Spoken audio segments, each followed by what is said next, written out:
Nós estamos na penúltima mensagem dessa série. E eu diria para você que essa penúltima mensagem nos fala sobre essa herança que nós acabamos de ouvir, a herança deixada pelo Senhor Jesus, a herança da oração.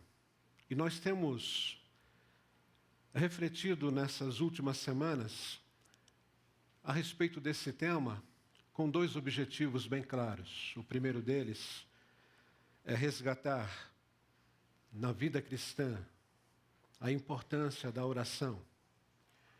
E eu espero que ao término da mensagem de hoje você consiga responder como que você resgata isso.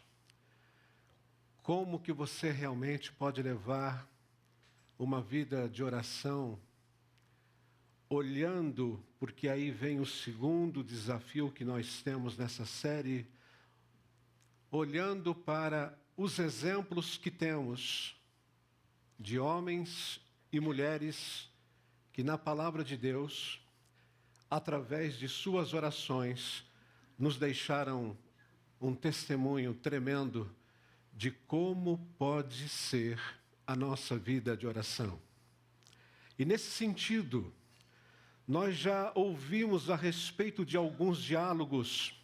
O primeiro deles foi do rei Davi, prestes a construir o templo de Jerusalém, templo este que ele não construiu, mas que ele fez todo o preparo. E ele faz a sua oração manifestando a sua gratidão pela riqueza e pelo poder que vinham de Deus. Interessante que a segunda mensagem, um tempo antes dessa de 1 Crônicas, porque a segunda mensagem se baseou também em Davi, no momento difícil da sua vida, onde ele errou, aonde ele pecou. E através do Salmo 51, ali está o resumo da sua oração, aonde ele pede o perdão diante de Deus. E percebemos nessa oportunidade como que a nossa vida pode ser melhor quando nós nos rendemos e pedimos perdão de nossos erros. A terceira mensagem falou sobre incertezas futuras, incertezas essas que nós estamos vivendo, mas que certamente o profeta Abacuque viveu tempo antes de Israel ser levado cativo para a Babilônia. E ele estava com o coração quebrantado diante de Deus, não entendendo aquilo que viria. Portanto, ele coloca diante do Senhor a sua vida, a sua profecia. E é interessante que depois, na quarta mensagem, depois que nós tivemos o exílio na Babilônia, agora na Pérsia, você vai encontrar Neemias, que recebe a visita do seu irmão. E ele, como copeiro do rei, ele tem a oportunidade de ser usado por Deus como um instrumento para o recomeço da cidade de Jerusalém, que estava como um monte de entulhos. E ele faz uma oração a respeito de recomeço. Na semana passada, no domingo, nós vimos na quinta mensagem, uma mensagem a respeito de simplicidade e objetividade, onde nós vimos ali com o cego Bartimeu que foi curado, quando ele disse na sua oração: Filho de Davi, tem misericórdia de mim. E eu sei que essa foi a oração de muitos de vocês durante a semana. Eu sei que foi a oração do coração de vocês. Eu sei que muitos aqui estão aí, 2.900 e pouco, né? Oração. Deus tem misericórdia de mim. Deus tem misericórdia de mim. Todos os dias. E hoje nós queremos falar sobre um diálogo sobre dor e morte. E eu quero dizer para você que é um assunto que nós não gostamos. Certa vez, faleceu o seu João. O seu João era um homem conhecido, ele havia participado de nossa comunidade lá em São Paulo. E ele faleceu e morava numa chácara em Guararema, no interior de São Paulo. E no falecimento dele era inclusive um feriado. Eu me lembro que a família pediu para que eu fosse até lá e eu fui. E naquele velório, eu estava me postando, fazer uma palavra de conforto às pessoas, principalmente da família e amigos que estavam ali naquele lugar. E enquanto eu me postava, chegou um senhor, um chapéu, mostrando que realmente ele morava naquela região, um homem que você olhando para as suas mãos, com mãos calejadas, trabalhador na roça, e ele chega diante do caixão e ele tira o chapéu e coloca no peito, fica perto de mim, olhando para o seu João, olhando para mim, aí de repente se dirige para mim e diz assim: esse caboclo era muito meu amigo. Eu falei, que bom. Quando ele chegou aqui em Guararema e comprou a chacrinha, eu estava com ele. Eu falei, que bom. Quando nasceram os filhos deles, ainda lá em São Paulo, eu estava com ele. Eu falei, que bom. Sabe, quando eu ia aqui na igreja em Guararema, eu estava com ele. Eu falei, que bom. E eu estou sentindo muita falta do meu amigo caboclo, o João. Eu falei, é assim mesmo. Quando a gente perde um amigo, um ente querido, a gente sente muita saudade. Mas que a palavra de Deus hoje traga conforto para o seu coração. E ele ficou ali postado com o chapéu. E é interessante que eu comecei então a falar naquele velório: não se turbe o vosso coração, credes em Deus, crede também em mim. Na casa de meu pai há muitas moradas, e a cada afirmação que eu dava, aquele homem, ele balançava num sinal de positivo, como dizendo, verdade. Eu não preciso temer. Deus está preparando o meu lugar. E eu fui falando e ele manifestando sempre positivamente. Aí de repente eu disse assim: agora quem de nós será o próximo que vai encontrar o seu João? E ele, o amigo do peito, o irmão camarada, aquele que estava em todos os momentos, não queria participar daquele momento de dor. Nem você. Nós não queremos. Nós evitamos. Nós fazemos de tudo para evitar a dor e a morte. Aliás, fazemos de tudo, sim. Nós oramos, não diante da dor apenas, não diante da morte, mas nós oramos para que a medicina e a tecnologia nos ajude a viver mais. E graças a Deus, a medicina e a tecnologia têm feito com que a gente tenha alguns anos, quem sabe, posso dizer assim, erroneamente, quem sabe nós tenhamos alguns anos a mais, como se isso fosse possível, porque a Bíblia diz que os nossos dias estão contados. Contados. No entanto, a tecnologia tem nos ajudado a um condicionamento físico melhor e a gente pensa que vai viver mais por conta disso. Sim. Eu sei que nós temos aqui uma bela discussão a respeito de tudo aquilo que nós podemos pensar a respeito da fuga, a respeito daquilo que nós podemos fazer para não encararmos nem a dor e nem a morte. Eu diria ainda mais que, nesse sentido, nós não gostamos muito de ler essa afirmação de Jesus, quando ele diz: quem de vocês, por mais que se preocupe, pode acrescentar uma hora que seja a sua vida? Jesus está deixando muito claro isso. Quem de vocês pode acrescentar mais uma hora, sequer, à sua vida? Por isso que Moisés, quando escreve o Salmo 90, ele diz assim: Senhor de eternidade a eternidade, Tu és Deus. E existe uma transitoriedade na nossa vida, porque Deus é eterno, mas nós não somos. E é nesse sentido que Moisés diz depois no versículo 10, ensina-nos a contar os nossos dias de tal maneira que nós alcançamos corações sábios. Os nossos dias estão contados. Nós não gostamos muito disso. Eu diria que nós não gostamos porque nós fazemos todo o esforço para viver mais, por um único motivo. Porque Deus colocou no coração do homem o desejo pela eternidade. O desejo pela eternidade. Só que a eternidade não é aqui e agora. E essa é a grande confusão que a gente faz.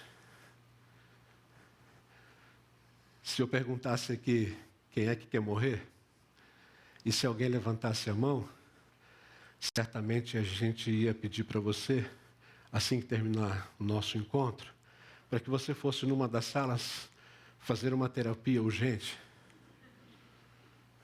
Quando uma pessoa chega para mim e fala assim: eu estou com uma vontade de morrer, essa pessoa está doente, ela está depressiva, porque naturalmente nós não queremos passar pela dor, nós não queremos passar pela morte, porque no nosso coração existe um desejo profundo pela eternidade. Nesse sentido, esse diálogo de hoje envolve um contexto, e nós temos aprendido aqui que toda oração tem um contexto.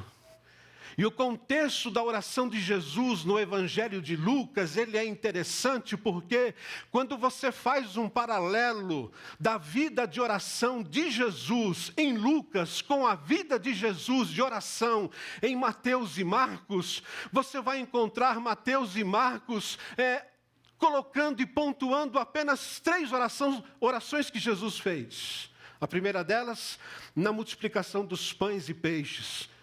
A segunda, quando Jesus abençoa as crianças que foram levadas a Ele, Jesus ora por elas. E a terceira oração de Jesus acontece no Getsêmani, que é a oração que nós vamos abordar hoje. No entanto, quando você sai do Evangelho de Mateus e de Marcos e você vai para o Evangelho de Lucas, você vai perceber que a oração no Evangelho de Lucas, ela está intensamente na vida de Jesus, desde o começo até o fim do seu ministério. Você pode acompanhar olhando no telão, que quando o Senhor Jesus, ele está sendo batizado no seu batismo, é interessante que após o seu batismo ele está orando. Durante o batismo não é João Batista que ora por ele, mas é o próprio Jesus.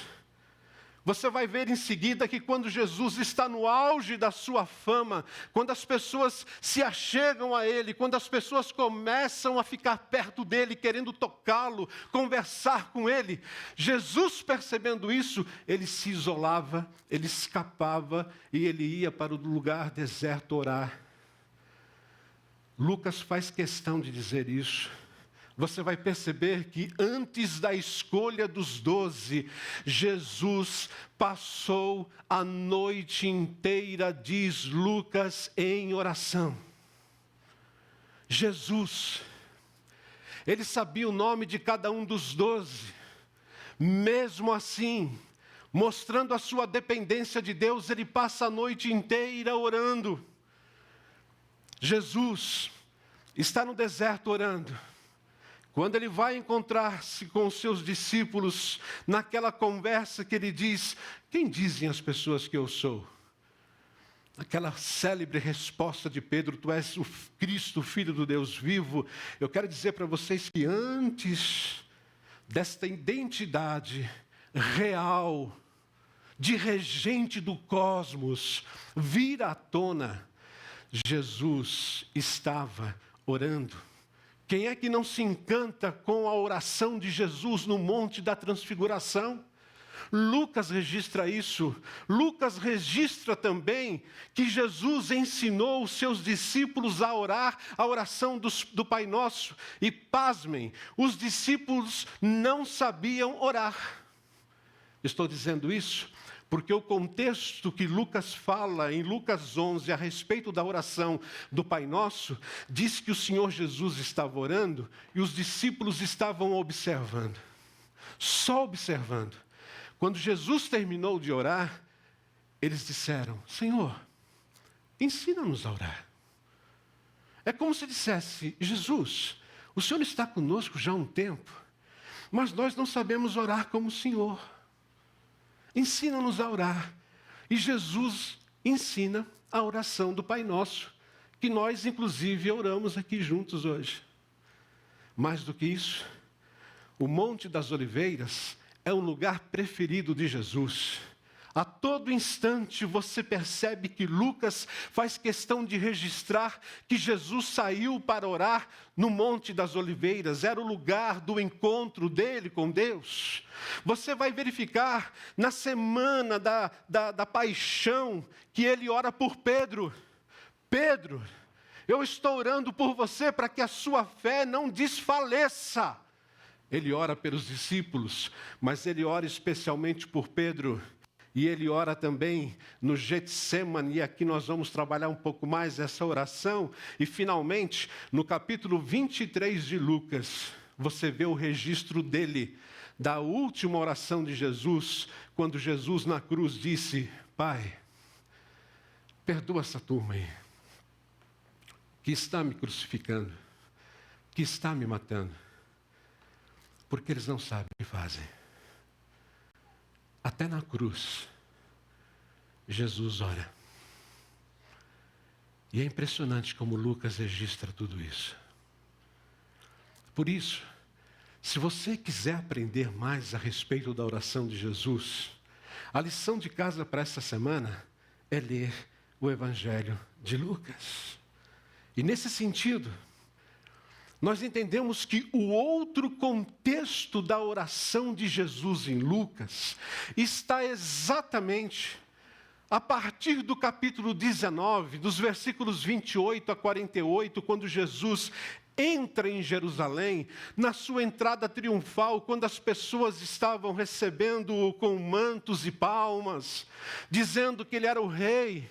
É aí que inicia essa trajetória rumo à cruz. Você vai observar que Lucas, ele mostra que este é o contexto da oração de Jesus, prestes a enfrentar a sua morte, que vai até o seu sepultamento, no final do capítulo 23. E nesse sentido, observe você que o Senhor Jesus, na oração que nós vamos ver daqui a pouquinho, que ele fez no Getsemane, ele estava com seu coração totalmente voltado para todas essas coisas que vocês vão ver aqui e agora. Primeiro, já estava tendo ali o envolvimento da traição de Judas. Judas já tinha procurado as autoridades judaicas para vender o Senhor Jesus. Este foi o momento da traição. Foi o momento da última ceia. E é interessante que na última ceia, Lucas diz que Jesus aguardava ansiosamente aquele momento. E ansiosamente por quê? Porque era a última ceia. Era a última ceia que Jesus teria com os seus discípulos. E eu posso dizer, adiantando, em alto e bom som, que Jesus está aguardando a primeira ceia com todo o seu povo, quando ele vier buscar a sua igreja, quando isso acontecerá no nosso encontro com ele nos ares. Na última ceia, Jesus estava vivendo esse momento final de despedida. E é interessante que foi nesse contexto da última ceia que Jesus experimenta ali a dor da vaidade dos seus 12, agora 11, porque Judas não estava presente. Assim que terminou a ceia, eles estavam discutindo entre eles, quem de nós aqui é o maior? Quem de nós é o maior? Isso é hora de discutir um assunto tão... Jesus está tão preocupado com aquilo que viria, e os seus discípulos estavam discutindo quem deles era o maior. E Jesus responde, o maior de vocês é aquele que serve.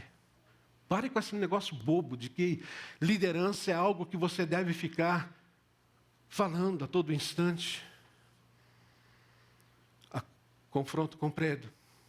Esse confronto com Pedro é muito interessante, porque foi nesse momento, e nós daqui a pouco vamos retomar esse confronto que ele teve com Pedro, porque foi nesse exato momento que Jesus teve que falar bem claro para Pedro o que estava por vir para ele, Jesus, e para Pedro. E foi algo que certamente doeu profundamente o coração do próprio Jesus, porque em seguida ele foi preso.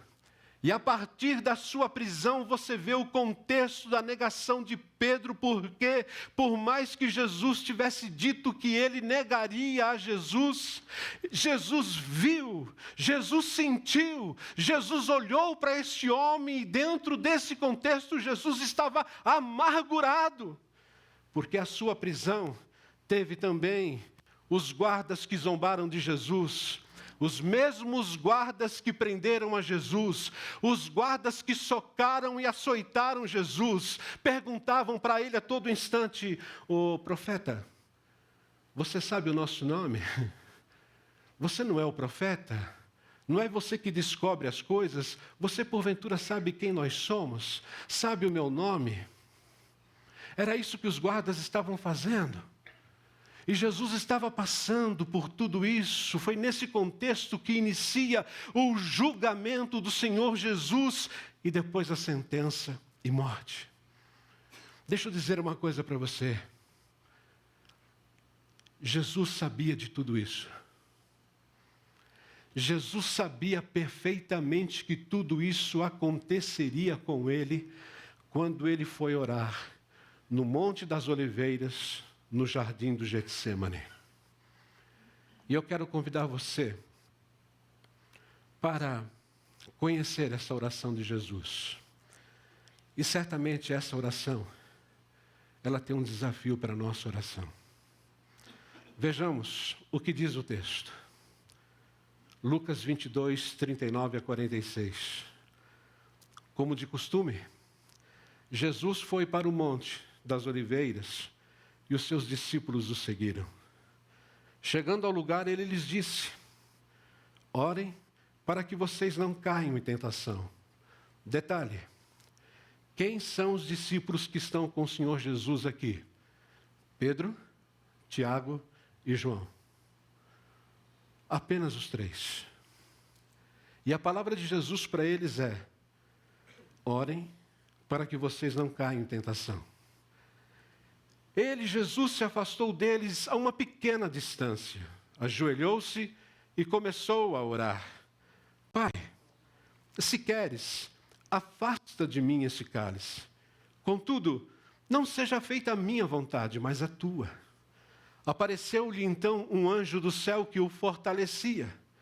Estando angustiado, ele orou ainda mais intensamente, e o seu suor era como gotas de sangue que caíam no chão. Quando se levantou da oração e voltou aos discípulos, encontrou-os dormindo, dominados pela tristeza. Por que estão dormindo? Perguntou-lhes. Levantem-se e orem para que vocês não caiam em tentação. Essa é a oração de Jesus. Esse é o diálogo de Jesus com o Pai. E nesta oração, existem alguns princípios para a sua oração. E eu diria para você que através da oração do Senhor Jesus, nós vamos ser confrontados porque nós vamos perceber e fazer uma avaliação de como foi a oração de Jesus e como tem sido a nossa oração. E o primeiro princípio que nós aprendemos nessa oração é que nós estamos diante de um hábito de Jesus. O texto diz como de costume.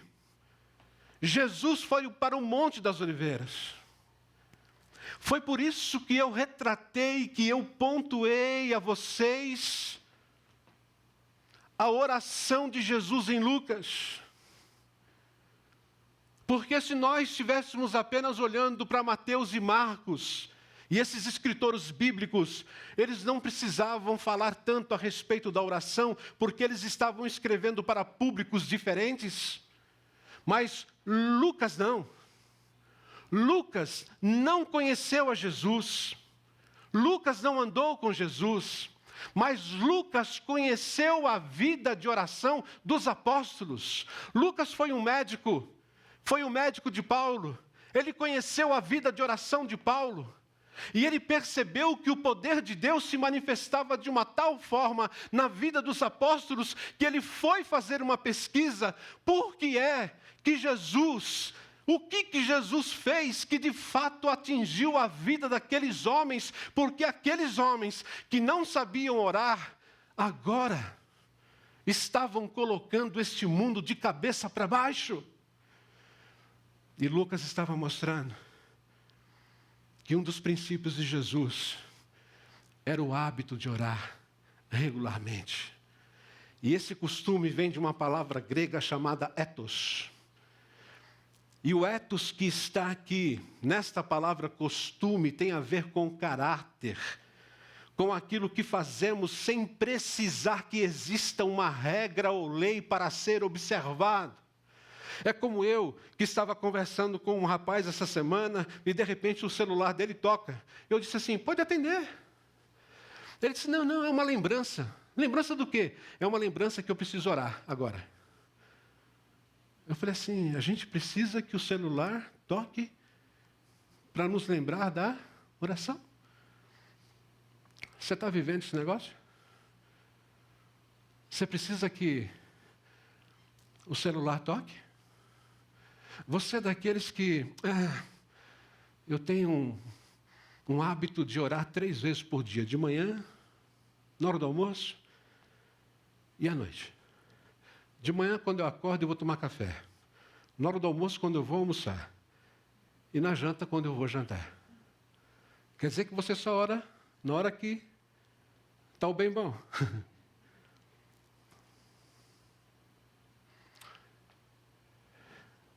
Um discípulo de Cristo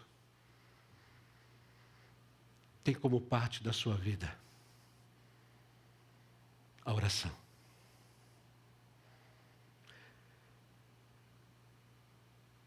Ninguém precisa lembrar. Quer dizer que é por isso que Paulo diz lá em Tessalonicenses, orai sem cessar. Exatamente.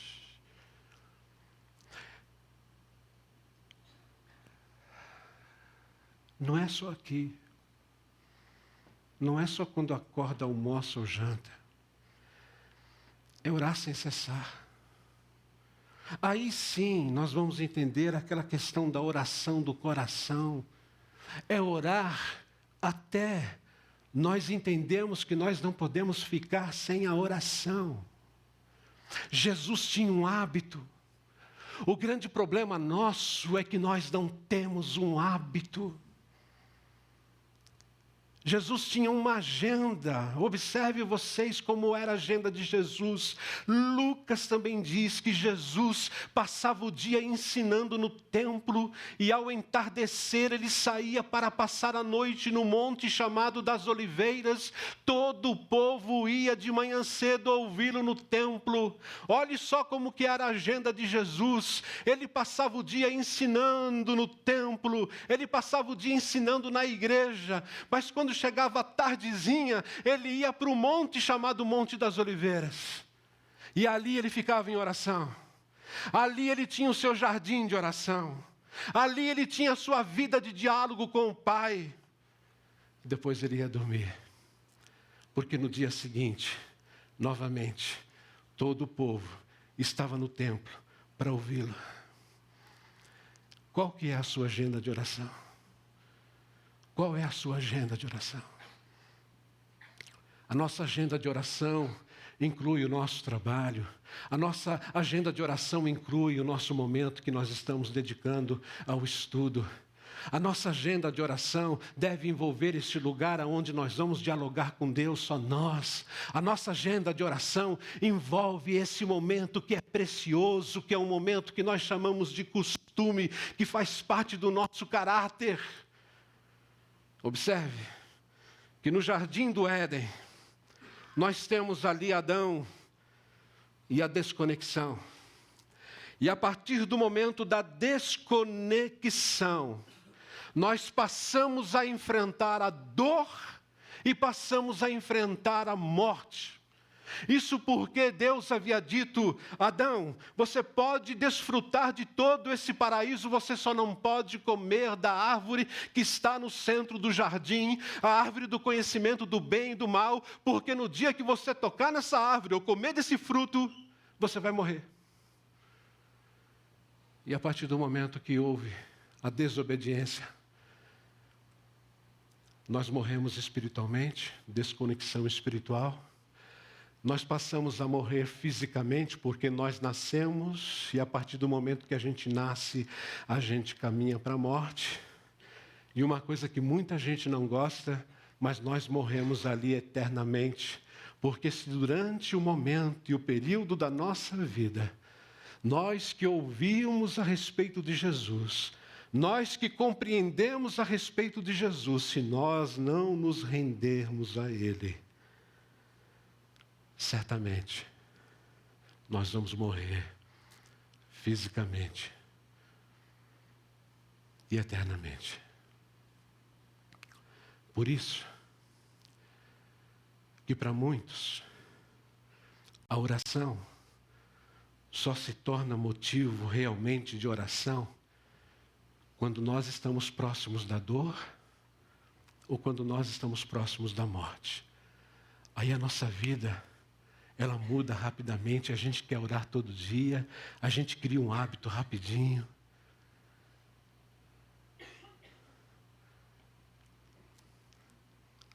No jardim do Getsêmani, nós vemos Jesus iniciando o processo da redenção.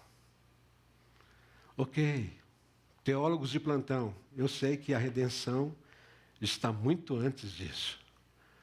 Estou mostrando pontualmente ali, no jardim da oração, no Getsêmani, Jesus está diante da consolidação e levando adiante a redenção, para que todo aquele que nele crê não pereça, não morra, mas tenha vida eterna. Um hábito. Um hábito que pode ser meu e seu. Um hábito que nós podemos sair daqui e dizer: eu posso dialogar com meu Pai em todo e qualquer lugar, em todo e qualquer momento. O segundo princípio que nós temos nessa oração, nós chamamos de cuidado. E Jesus diz para Pedro, Tiago e João que estão ali: orem para que vocês não caiam em tentação.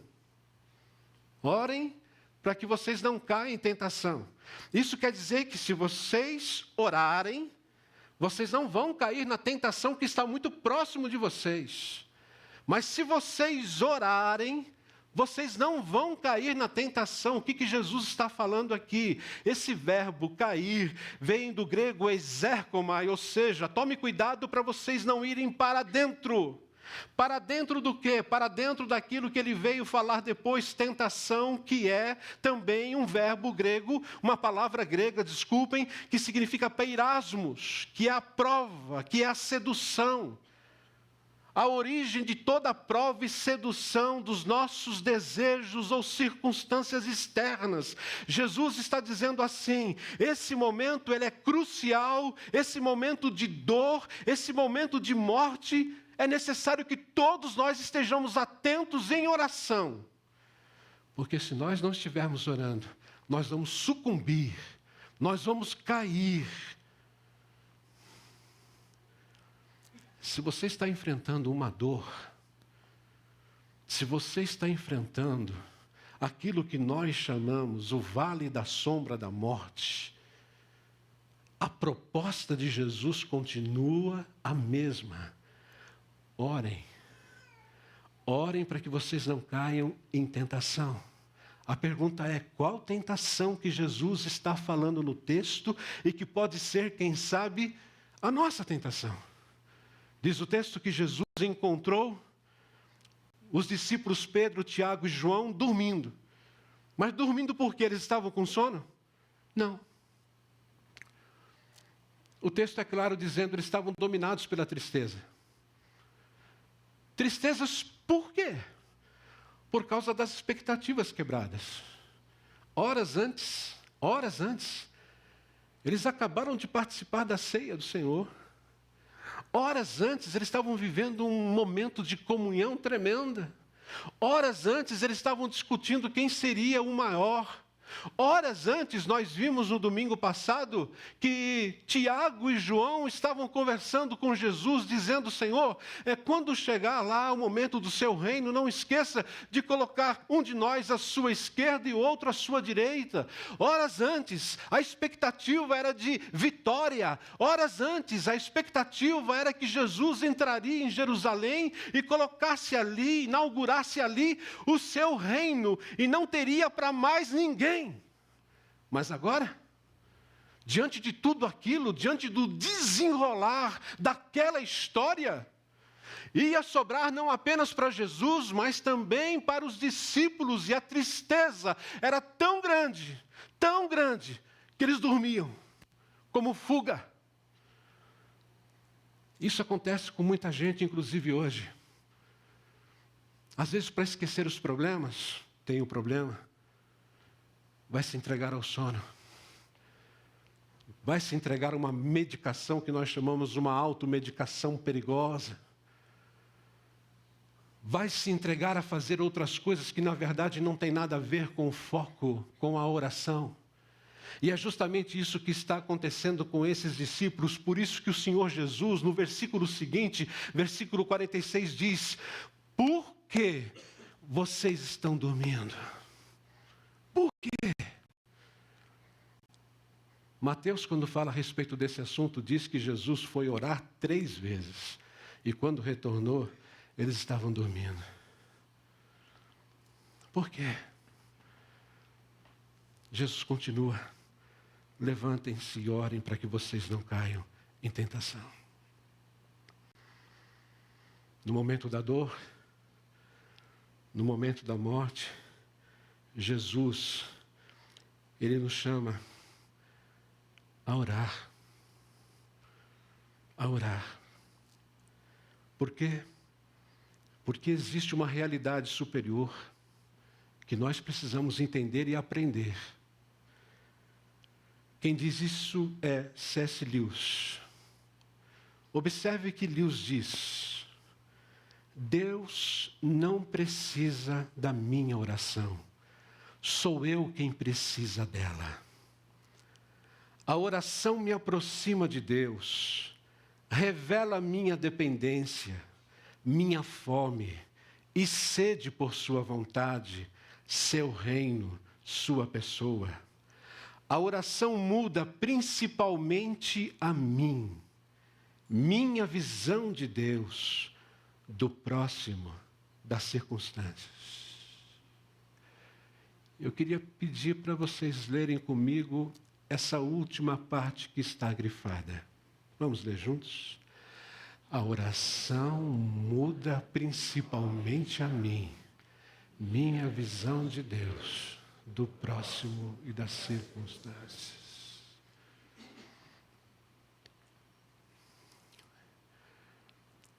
Isso nos ensina a orar, gente. Você já deve ter ouvido falar, a oração muda o coração de Deus. Você já deve ter orado assim. A oração não muda o coração de Deus.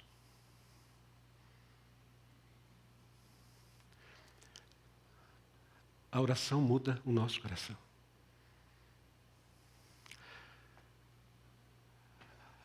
A oração, ela nos abençoa diante da dor, diante do sofrimento, diante da morte. A oração, ela não vai trazer de volta um ente querido. Aliás, às vezes, a oração, ela não vai curar. Então quer dizer que nós não precisamos orar pela cura de ninguém? Não estou dizendo isso. Nós temos que orar sempre pela cura de alguém. É que nós vivemos essa proposta de resgate, porque é muito complicado o que se fala em oração por aí. Muito complicado. É muito complicado quando você vê alguém ensinando você que você não está recebendo a sua bênção, porque você não está determinando. E às vezes você se frustra pensando assim, dizendo, pois é, o problema é a falta de determinação, o problema é o tempo da minha oração, o problema é que eu preciso orar mais para eu receber a minha bênção. Aí você chega para Deus e determina aquilo que você quer. A oração muda a minha visão de Deus. A oração muda a minha visão do próximo, das circunstâncias. Por isso que nós precisamos ter aqui um cuidado. E esse cuidado é para que a gente não caia na tentação, a gente não entre na tentação de dialogarmos com Deus de forma errada. Por isso que nós temos que aprender com Jesus como que nós podemos orar no momento de profunda dor e no momento, inclusive, quando nós estamos passando pelo vale da sombra da morte. Por isso que existe oração e oração. E essa oração de Jesus nós chamamos de uma luta. Uma luta porque o texto de Lucas diz que Jesus se afastou deles, dos discípulos, a uma pequena distância, ajoelhou-se e começou a orar. Agora perceba, nós não estamos falando aqui de uma oração matinal, nós não estamos falando aqui de uma oração na hora do almoço, e nem muito menos de uma oração na hora que o seu jantar está sendo servido. Nós estamos falando de uma luta de oração. Nós estamos falando do Filho de Deus que está dialogando com o seu Pai. Nós estamos falando do Jesus, 100% homem, 100% Deus, orando, de joelhos. Ele está lutando nesta oração. Os discípulos certamente ouviam o diálogo que Jesus estava tendo com o Pai. Mas eu digo e repito, não era um simples diálogo, era uma luta, era uma verdadeira batalha que o Senhor Jesus estava enfrentando. E é isso que nós precisamos entender. Na nossa vida existem momentos de oração, mas existem momentos que nós vamos ter que batalhar em oração. Nós vamos ter que orar como Jesus, nós vamos ter que orar em alta voz, nós vamos ter que orar de joelhos. E observe que nós temos aqui alguns ensinos a partir dessa luta. Primeiro, Jesus não esconde seus sentimentos de angústia. Sabe que Jesus estava pedindo para o Pai? Pai, afasta de mim esse cálice, afasta de mim esse sofrimento, afasta de mim, Pai, a cruz. Você está observando o que Jesus está pedindo para o seu Pai?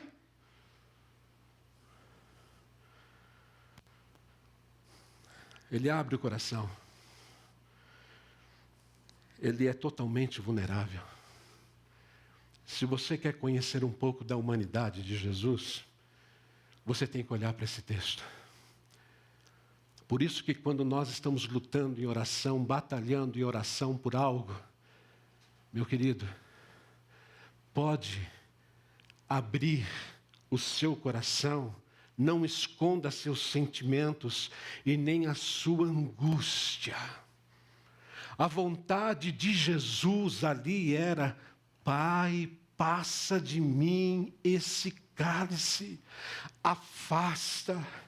Eu sei o que é a traição que virá por conta de Judas. Eu sei dessa última ceia que vai ser um momento emocionante para mim. Eu sei da vaidade dos discípulos que o Senhor me deu para andar durante esses 3 anos. Eu sei o que vai acontecer comigo quando eu for preso. Eu sei da zombaria. Eu sei do caminho crucial que eu vou ter que seguir. Eu sei da coroa de espinhos, Pai. Eu sei da cruz que eu vou ter que carregar. Eu sei dos pregos que vão perfurar a minha mão e os meus pés. Eu sei da lança que virá do meu lado. Pai, afasta de mim esse cálice. Afasta de mim.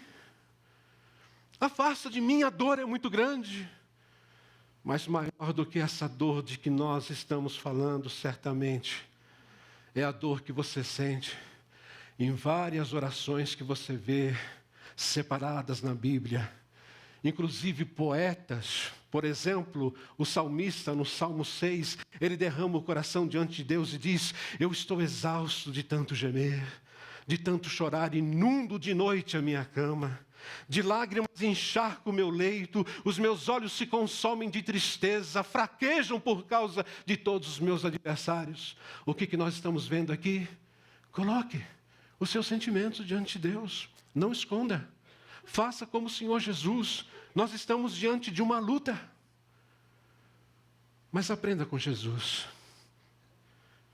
Jesus se submete à vontade do Pai. Pai, se queres, afasta de mim esse cálice. Se queres. Mas observe que Jesus coloca: não seja feita a minha vontade, mas a tua. A minha vontade, Senhor, é escapar disso. A minha vontade é voltar para o Senhor agora. Mas não seja feita a minha vontade, mas a sua. Quando eu falei de esvaziar-se, mostrando a sua humanidade, o apóstolo Paulo fala sobre isso em Filipenses capítulo 2, versículos 7 a 11, e ele diz que Jesus esvaziou-se a si mesmo, vindo a ser servo, tornando-se semelhante aos homens, e sendo encontrado em forma humana, humilhou-se a si mesmo e foi obediente até a morte, e morte de cruz. Por isso Deus o exaltou à mais alta posição, Ele deu um nome que está acima de todo nome, para que ao nome de Jesus se dobre todo o joelho no céu, na terra e debaixo da terra, e toda língua confesse que Jesus Cristo é o Senhor, para a glória de Deus Pai.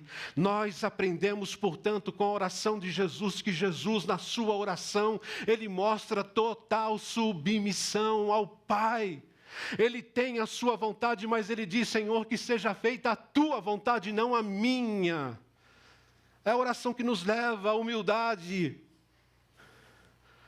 Lembram-se da última ceia que eu falei agora há pouco? Naquela ceia aconteceu um fato interessante. Depois de Jesus advertir os seus discípulos a respeito de quem queria ser o maior entre eles, Jesus se dirige a todos os discípulos, mas ele fala para Pedro. Ele diz assim: Simão, Simão. E é interessante, Jesus, quando ele se dirige a Pedro, ele sempre fala Simão, Simão, ele não fala Pedro. Quando Jesus diz Pedro, é porque o negócio é feio. É verdade. É Simão, Simão, Satanás me pediu para peneirar todos vocês como trigo. Interessante que ele se dirige a Simão. Ele pediu para peneirar todos vocês. Em outras palavras, o que Jesus está falando nessa semana na qual ele vai morrer? Olha, eu vou morrer, mas todos vocês vão sofrer. Sabe o que diz o texto? Pedro, ele olha bem nos olhos de Jesus e diz assim: por tua causa, eu sou capaz de seguir o Senhor aonde quer que for, e darei a minha própria vida. Arrogante esse cara, né? Aí Jesus, na mesma hora, ele muda o discurso e fala: Pedro, observe, não é mais Simão, Simão. Pedro significa pequena pedra. Orgulho, arrogância. Pedro, preste atenção no que eu vou falar para você. Aprenda, por favor. Antes que o galo nessa noite cante, antes, você vai me negar 3 vezes.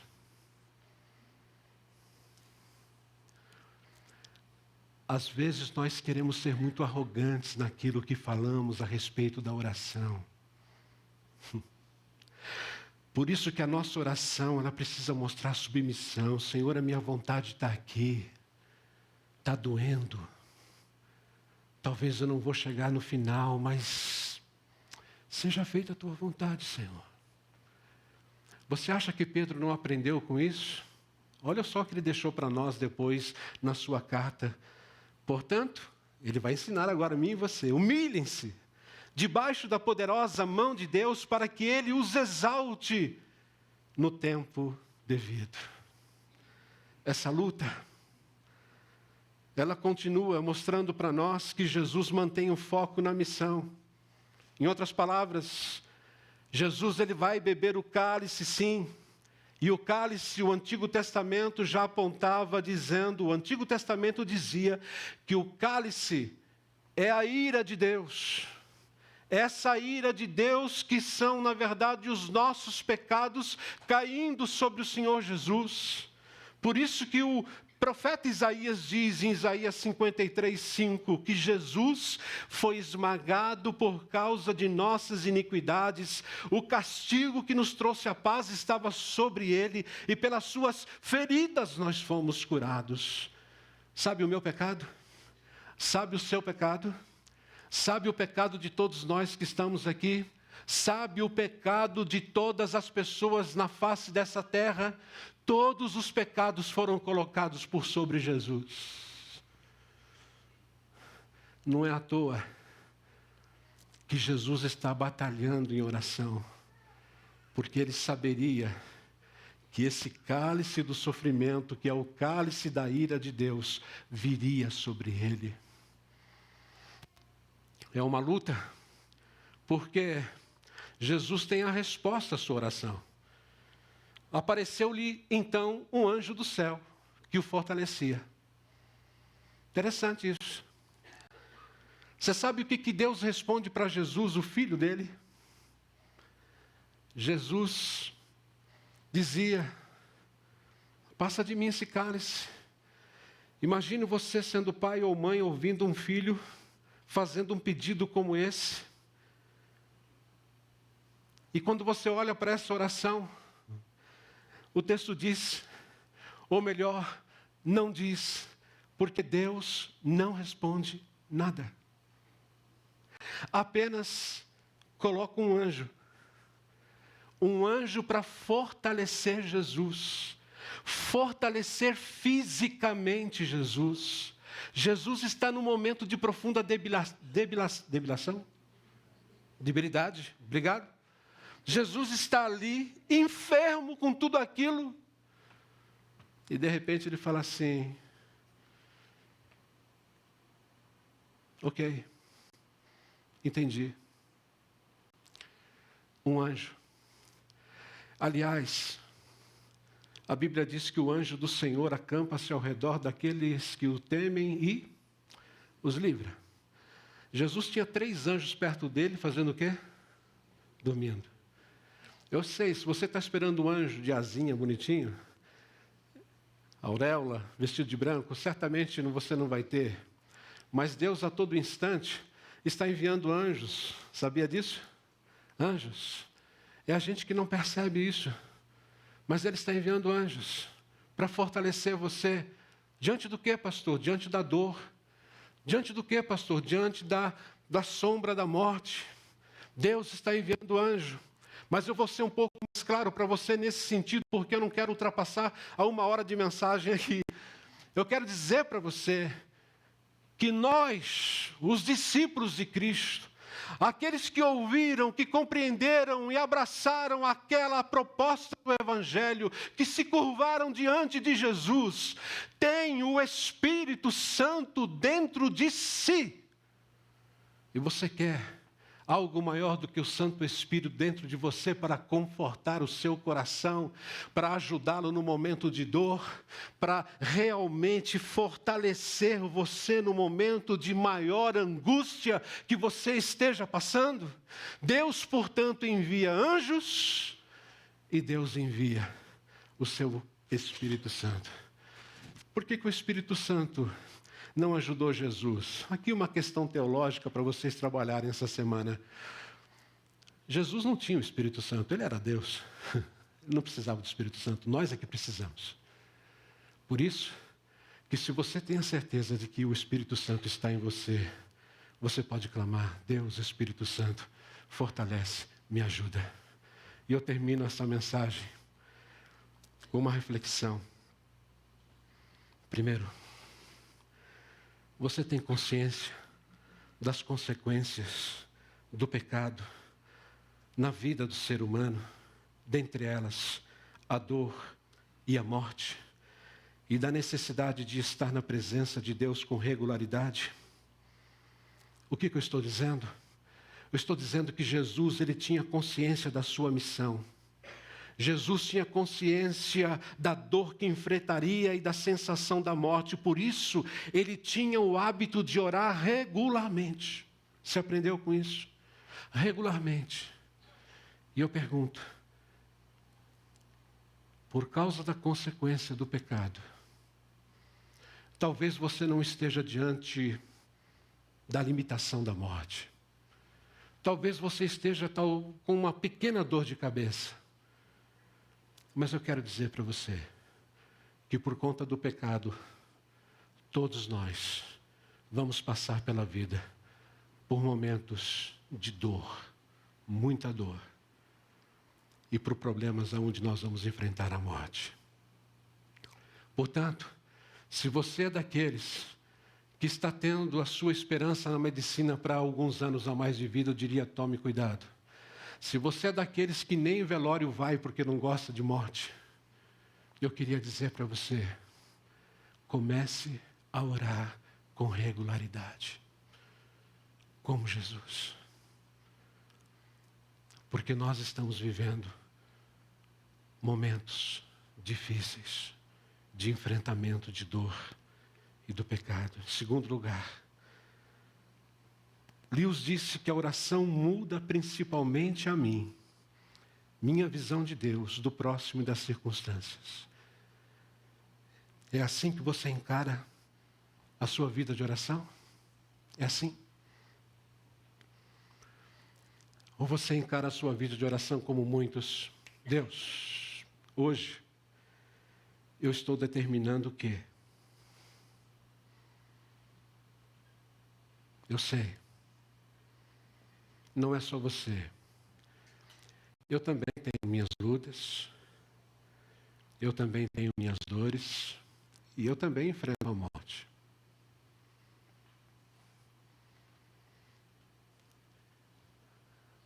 Mas não seja feita a minha vontade, Senhor, mas a tua.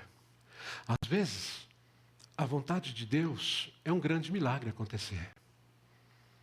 Às vezes não. Por isso que a vontade de Deus sempre é boa, perfeita e agradável. Seja feita a tua vontade. Porque a oração muda a mim. E finalmente, qual a batalha de dor e morte que você está travando? Qual é? Talvez você está travando uma batalha por conta de um problema na família, de um ente querido. E eu queria convidar você a orar. a orar como Jesus orou. Muda o seu discurso. Muda o seu diálogo. Procure viver esse momento precioso que Deus está dando para você, para que você possa conhecê-lo muito mais, o caráter dele e o caráter que ele tem inserido no seu coração.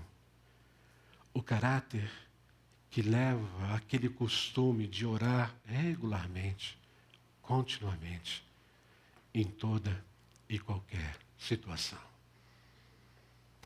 Vamos orar? Vamos colocar nossas vidas diante do Senhor?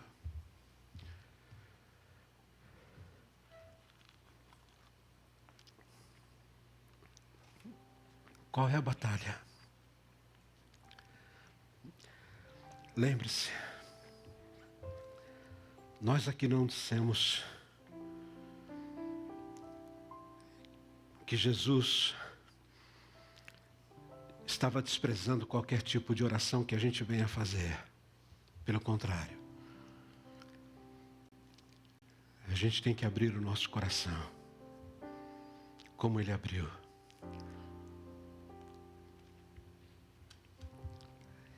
Existem orações e orações, existem orações onde você vai ser chamado a batalhar, a se ajoelhar.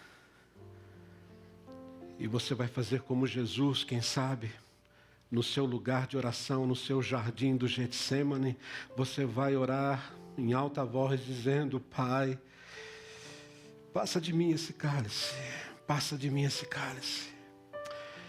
E mesmo que você esteja enfrentando um momento de profunda dor, Deus vai fortalecer você. Ele enviou um anjo. E Ele enviou o Espírito Santo.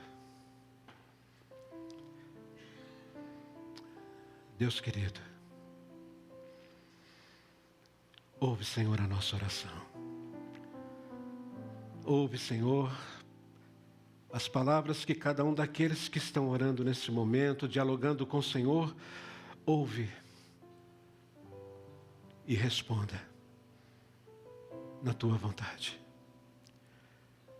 O Senhor não respondeu para o teu filho, porque havia um plano, nós sabemos. E esse plano, Senhor, era a cruz. Mas obrigado porque Jesus, quando levantou da sua oração, Ele enfrentou a dor, Ele enfrentou a morte, porque Ele sabia que o Senhor estava ali, com Ele, como o Senhor está aqui conosco, em nome de Jesus. Amém e amém.